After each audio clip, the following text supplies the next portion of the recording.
അതൊക്കെ ശരി തന്നെയാണ്. എന്നാ കുഴപ്പമില്ല പോ. ഇതൊന്നും പിടിച്ച് ശരിയാക്കേ. ഇനി സാരി എന്ത് ശരിയാക്കാൻ? ഇതൊന്നും പിടിക്കേട്ടാ. എന്നാ പിന്നെ നിനക്ക് അകത്തുനിന്ന് പറഞ്ഞുകൂടായിരുന്നു? സാരി പിടിക്കാൻ എന്തെത്ര നാളോ? പുറത്തുനിന്ന് ആളുകളാണല്ലേ. അതെ, ഗവർണറൊക്കെ വരുമ്പോഴേ ഞാൻ നല്ല മിടിക്കായിട്ട് നിൽക്കണ്ടേ? ആര്? ഗവർണർ സത്യപ്രതിജ്ഞയ്ക്ക് വരില്ലേ? ഗവർണർ മാത്രല്ല, മുഖ്യമന്ത്രിയും വരുന്നുണ്ട്. പിന്നെ രാഷ്ട്രപതി വഴിക്ക് പോകുമ്പോ ചിലപ്പോ സമയം കിട്ടി അവിടെ നിന്ന് കയറും. പുതിയ സാരി മേടിക്കേണ്ടതായിരുന്നു. എന്തായി കാണിക്കുന്നത്? ഓക്കെയാണോ? അതെ, രാഷ്ട്രപതി വരണമെങ്കിൽ എനിക്ക് പുതിയ സാരി മേടിച്ചിട്ട് അത് കൊടുത്തിട്ട് പോയാൽ മതി. പഞ്ചായത്തിലെ സത്യപ്രതിജ്ഞ ഏതെങ്കിലും ഒരു മുതിർന്ന അംഗമായിരിക്കും ചൊല്ലിത്തരിക. അതാരാ? അത് നമ്മുടെ ആ 10ാം വാർഡിൽ ജയിച്ച സുമേഷ് ഏട്ടല്ലേ, പുള്ളി ചൊല്ലിത്തരും. ഞാൻ കയറ്റി വലിയാ മതി, വേറെ ഒന്നുമില്ല. ഇപ്പൊ ഏതായാലും ഇത് മതി. ഏതായാലും പഞ്ചായത്ത് പ്രസിഡന്റ് ആവാൻ പോകുന്നതല്ലേ. അവിടെ ചാനലുകാർ വന്ന് നിറഞ്ഞിട്ടുണ്ടാവും.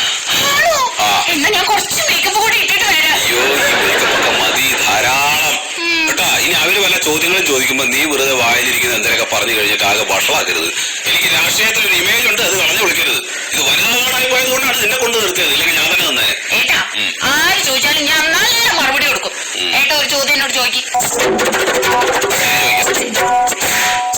മണ്ടോദരി പഞ്ചായത്ത് പ്രസിഡന്റ് ആയി കഴിഞ്ഞാൽ ആദ്യം ചെയ്യാൻ പോകുന്ന പ്രവൃത്തി എന്തായിരിക്കും? നാട് മുഴുവൻ സഞ്ചരിക്കുന്ന ഒരു ബ്യൂട്ടി പാർലർ തുടങ്ങണമെന്നാണ് എന്റെ ആഗ്രഹം. നീ ബ്യൂട്ടീഷ്യനാണെന്ന് വിചാരിച്ച് നാട്ടിലെ ആളുകൾ മുഴുവൻ ചുണ്ടത്ത് ചായ വെച്ചിറങ്ങണോ? വേണോ?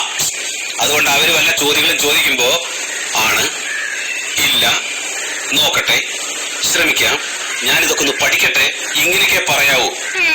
അങ്ങനെയൊക്കെ പറയോ? അതോ എന്റെ മാനം കളയോ?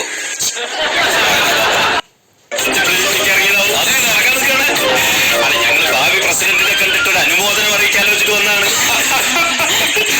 അയ്യോ, എന്താ ശരിക്കും ഇതിനൊന്നും കാര്യമില്ലായിരുന്നു, വേണ്ടായിരുന്നു. ഇതൊക്കെ കൊണ്ടുവരുന്ന അറിഞ്ഞിരുന്നെങ്കിൽ ഒരു കാളിംഗ് മെഷീൻ വേണ്ടിയിരുന്നു.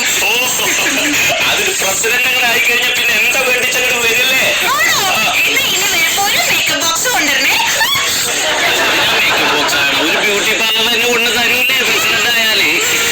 നിങ്ങള് പഞ്ചായത്തിലേക്ക് വരുന്നില്ലേ? പിന്നെ വരണം വരണം. അല്ല, ഞങ്ങളിപ്പോ വന്ന കാര്യം, കഴിഞ്ഞ നിങ്ങളുടെ ഭരണ സമയത്താണ് ഞങ്ങളുടെ കോറി മണലൊക്കെ സ്റ്റേ ചെയ്ത് ഞങ്ങളെ വഴിയാധാരാക്കിയത്.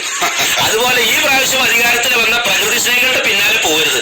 ഞങ്ങളുടെ കാര്യങ്ങളൊക്കെ സാധിച്ചു തരാതെ വാക്ക് തന്നിട്ടുണ്ടാകും. എല്ലാം വാക്ക് തന്നിട്ടുണ്ട്, എല്ലാം ഇവിടെ ഉണ്ട്. പിന്നെന്താ, 8 സീറ്റ് മാത്രമേ നിങ്ങൾക്ക് ലഭിച്ചുള്ളൂ. ഒരു സീറ്റ് നിങ്ങളിൽ നിന്നും പിന്നെ സ്വതന്ത്രമായി മത്സരിച്ച മൊയ്തുവാണ് വിജയിച്ചിരിക്കുന്നത്. അപ്പോൾ ഇങ്ങനെ ഒരു സാഹചര്യത്തിൽ എന്തായാലും ഇവരുടെ ഭരണത്തിലുണ്ടായ കോട്ടങ്ങളുടെ പ്രശ്നങ്ങൾ കൊണ്ട് തന്നെയാണോ ഇങ്ങനെ ഒരു ഭൂരിപക്ഷ കുറവ് വന്നത് എന്ന് ചോദിച്ചാൽ നിങ്ങൾ എന്ത് പറയുന്നു? അതുകൊണ്ട് തന്നെയാണോ? അതെ.